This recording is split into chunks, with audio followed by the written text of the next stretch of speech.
Now for more on Pakistan's strikes on terrorist hideouts in আফগানিস্তানে Afghanistan, পাকিস্তানের হামলা নিয়ে বিস্তারিত জানতে ইসলামাবাদ থেকে সরাসরি যুক্ত হচ্ছেন Asia one Pakistan bureau chief Anas Malik. Anas, তথ্যমন্ত্রী আত্মাতারার হামলা নিয়ে এক্স একটি পোস্ট করেছেন, কি বলেছেন তিনি? নিশ্চিতভাবেই তাই এশিয়া, আমরা যা বুঝতে পারছি এটি পাকিস্তানের পরিচালিত সবচেয়ে বড় সন্ত্রাস বিরোধী অভিযান। এটি আসলে সাম্প্রতিক সময়ে পাকিস্তানে ঘটে যাওয়া একাধিক সন্ত্রাসী হামলার পরিপ্রেক্ষিতে হয়েছে।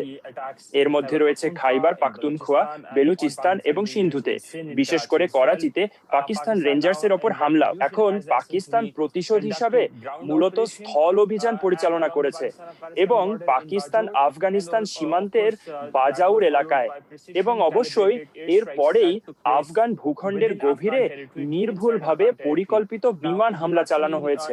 এখন পাকিস্তানের তথ্যমন্ত্রী বিস্তারিত জানাতে গিয়ে বলেছেন, 28শে জুন পাকিস্তান নিরাপত্তা বাহিনী বাজাউর জেলায় একটি গোয়েন্দা ভিত্তিক অভিযান পরিচালনা করেছে, যেখানে এই গোয়েন্দা তথ্যের ভিত্তিতে এবং নির্ভুল তথ্যের কারণে তেহরিকি তালিবান পাকিস্তানের টিটিপি একজন উচ্চ মূল্যের কমান্ডার, যার নাম খান ফিরোজ, যিনি জাবুল নামেও পরিচিত, তিনি এবং আরো 3জন সন্ত্রাসী নিহত হয়েছেন। তারা সন্ত্রাসী সংগঠন জামাতুল আহরারের সদস্য, যা তেহরিকি তালিবান পাকিস্তানের একটি ভাঙা অংশ, এবং এই একই গ্রুপই কয়েকদিন আগে করাচিতে ঘটে যাওয়া সন্ত্রাসী হামলার দায় স্বীকার করেছিল এবং হত্যাকাণ্ডের দায়ও নিয়েছিল। এখন পাকিস্তানের গজাব-ই-ইলাহি অভিযানের অংশ হিসেবে তথ্যমন্ত্রী জানিয়েছেন যে সুনির্দিষ্ট গোয়েন্দা তথ্যের ভিত্তিতে পাকিস্তান অত্যন্ত নির্ভুলভাবে জামাতুল আহরার এবং তেহরিক-ই-তালিবান পাকিস্তানের সন্ত্রাসী আস্তানায় হামলা করেছে। এই অভিযানগুলো 28 ও 29শে জুন মধ্যরাতে সফলভাবে পরিচালিত হয় এবং এই হামলাগুলো সীমান্ত অঞ্চলে, অর্থাৎ পাকিস্তান ও আফগানিস্তানের সীমান্ত এলাকায় সংগঠিত হয়েছে। আফগানিস্তান অংশে মূলত ওরাকজাই, কুররাম এবং কুনার এলাকায়, যা আফগানিস্তানে পড়ে, এবং এই অভিযানের সময় অন্তত 25 জন সন্ত্রাসী নিহত হয়েছে।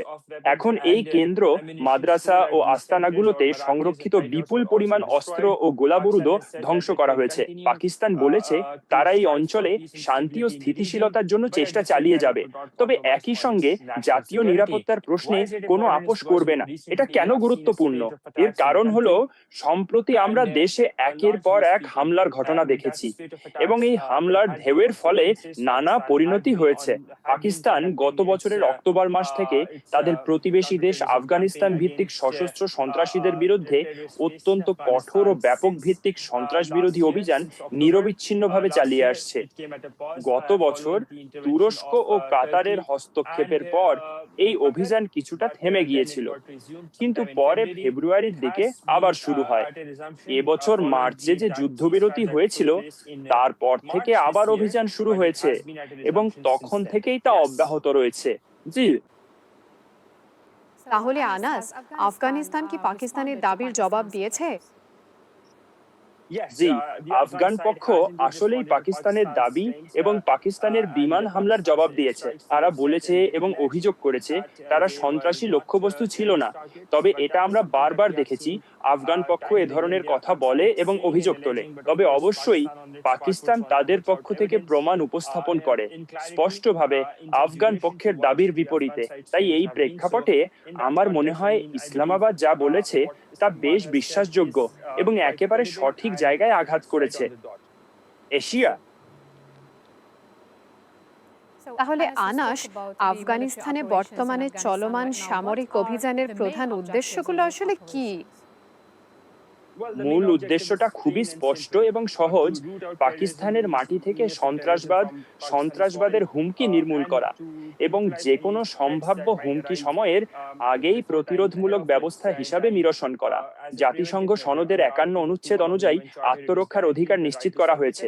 পাকিস্তানি নাগরিক এবং পাকিস্তানি জাতীয়দের সুরক্ষার জন্য এই অধিকার রয়েছে। তাই উদ্দেশ্যটা খুবই স্পষ্ট।